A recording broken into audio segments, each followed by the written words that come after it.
room is an entrepreneur? Well, you're not acting like it. Seriously. Entrepreneurs are full of energy all the time. You want to compete in the world, you've got to be full of energy. Is that wrong? No? Good. Okay, everybody stand up. I don't normally have to do this in Malaysia because in Malaysia you guys are so energetic, but it must be hot in here. You stand off that desk, right? So we're just going to add one little thing to what Dave did, right? Because sometimes in business, and this is your first learning, I'm going to give you lots of value in the 10, 12 minutes I've got, right? Here's the first learning. When something's not working, shift the energy, right?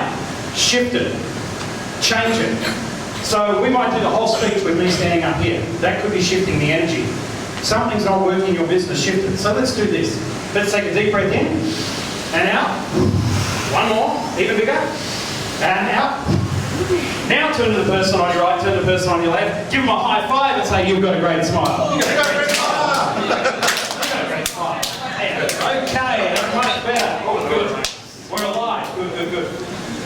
Do you guys seriously want to learn something tonight about entrepreneurship and startups? Yes. Really? Yep. Yes. So this group in the audience does here, this group's not participating back here. So I'm going to try again. Do you really want to learn something about entrepreneurship and startups tonight? Yes. Wow, that's so cool, I'm glad. I'm going to start with something that a South African billionaire taught me. And would you like to know what billionaires think about business? Yes. Good. I asked him what the #1 difference between millionaires and billionaires was. And he said this.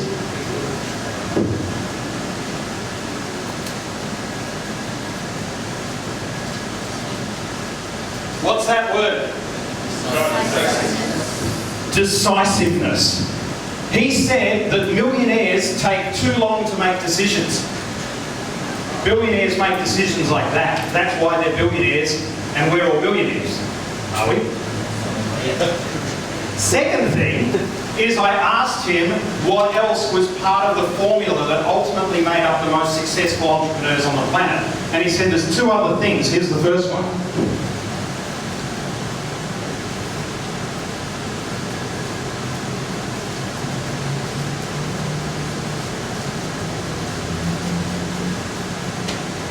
Analyze opportunity. Analyze opportunity. Not in 10 minutes, in 1 second. Not in 10 minutes, in 1 second.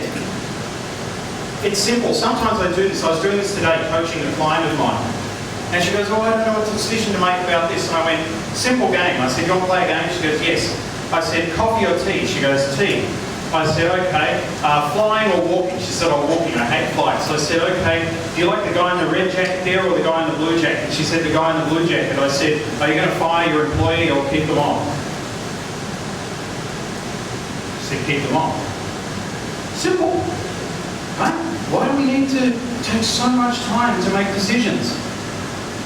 Analyze opportunities immediately in a second. Here's the second part of this.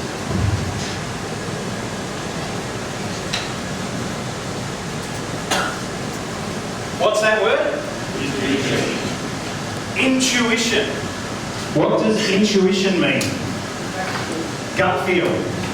If you're an entrepreneur, and trust me when I say this, that Richard Branson doesn't look at business plans. Right?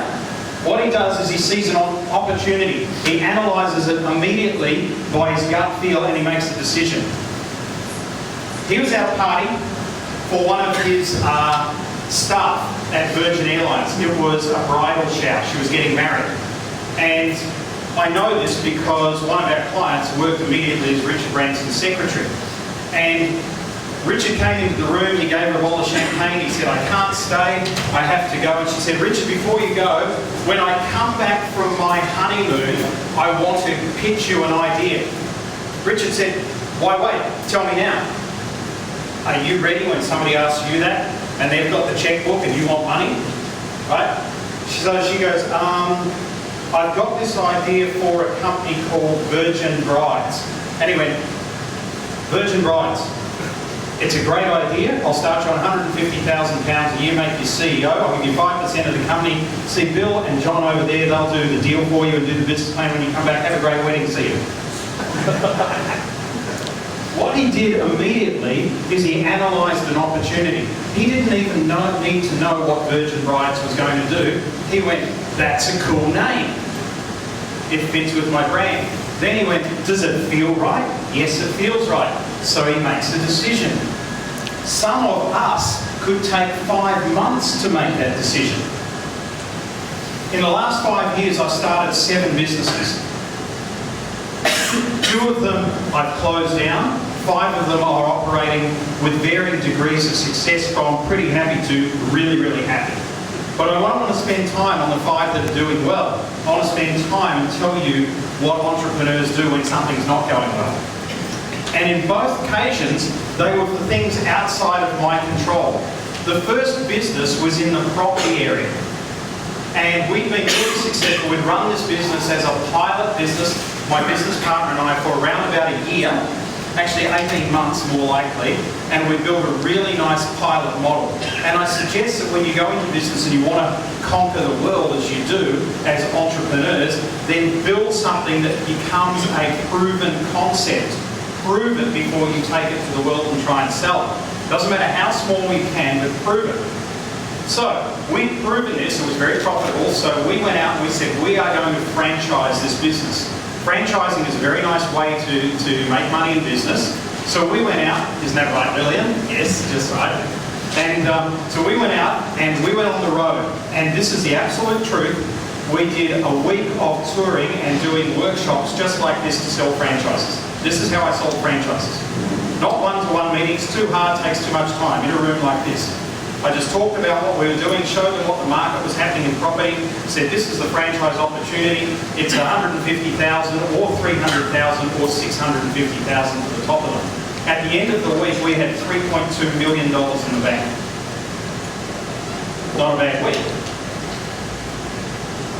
That's about 7 million ringgit in a week. Then, at the end of that week, what happens in the property market is a company that's doing exactly what we're doing goes broke. And the CEO of that company is a big high flyer, so it's all over the news and all over the media. So we go, oh. So we went back to every person and said, because we knew something was going to happen with the property market. That was the trigger. We knew that something was going to happen. We went back to every person that had written us a check or was at their bank getting the stuff, and we said, we are prepared to give you our money back and let you out of these contracts. We had, I think, 18 signed from memory. 12 of them asked for their money back. We gave 12 of them their money back. 6 waited about another, between 1 month and about 3 months. In the end, we gave them all their money back and we shut that business down. It couldn't operate in that market. If I had to try and make it operate in that market, if I had said to Dennis, my franchisee here, you owe me that money, you pay it, you sign the contract, all I'd be doing is I'd still be in legal battles with half of them. And I'd probably be bankrupt because they would have won. Because the market changed. Sometimes you've got to make decisions on the spot and walk away from what you think. One day we're celebrating drinking champagne for all the money in the bank, the next day we're drinking champagne to commiserate all the money we've given back.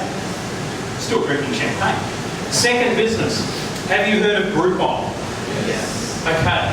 Great business model, right? The fastest growing business in the world, makes Facebook look like it's slow.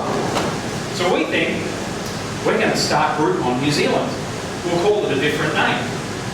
So we get a team together, we want to do it a little bit differently, we like licensing and franchising, so we built a model based around that. We went out and we sold about 2/3 of the country, licensing and franchising. At the same time we were building the model, because those of you that come from the tech business know absolutely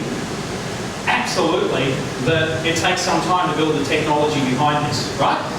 So it took us 3 months to build that technology and get it to a level which we were happy with. 3 months comes around. When we entered into the marketplace 3 months previously, there were 6 companies doing what Groupon was doing in New Zealand. The day that we launched, there were 48 companies doing what we were doing. 1 month later, even though we were making money, there were 75 companies doing what we were doing. We realised we'd missed the market. we realised that we'd missed the markets. We did exactly the same thing again. Interestingly enough, same business partners in the property venture as well. She and I haven't got one right yet. But we went back to those people and we said, we will give you your money back, less expenses, if you do not want to carry on with this. We see that we've missed the market. And they said, thank you very much. And every single one of them is the biggest supporters of us these days because we are open, upfront, integrity, gave them their money back. Sometimes you cannot control what happens in the market, but you have to analyse the opportunity. There was no opportunity anymore. You had to feel it in your stomach and you had to decide instantaneously. This is the way that the most successful entrepreneurs I've ever met, and for those of you that don't know me, yes, I'm not normally speaking this fast, I'm a little bit slower. No, I'm not normally this rude to my audience either, but really we need to pick up our game if we're going to be entrepreneurs. You came here to learn, you didn't come here to sleep. Sleeping's for home, here's for learning. So we want to try and impart as much information as we can. For those of you that don't know me, I've spent the last 8 years travelling the world, working with multi-millionaires, billionaires and entrepreneurs in over 30 countries now. And Malaysia is one of the countries I come regularly, about 6 times a year.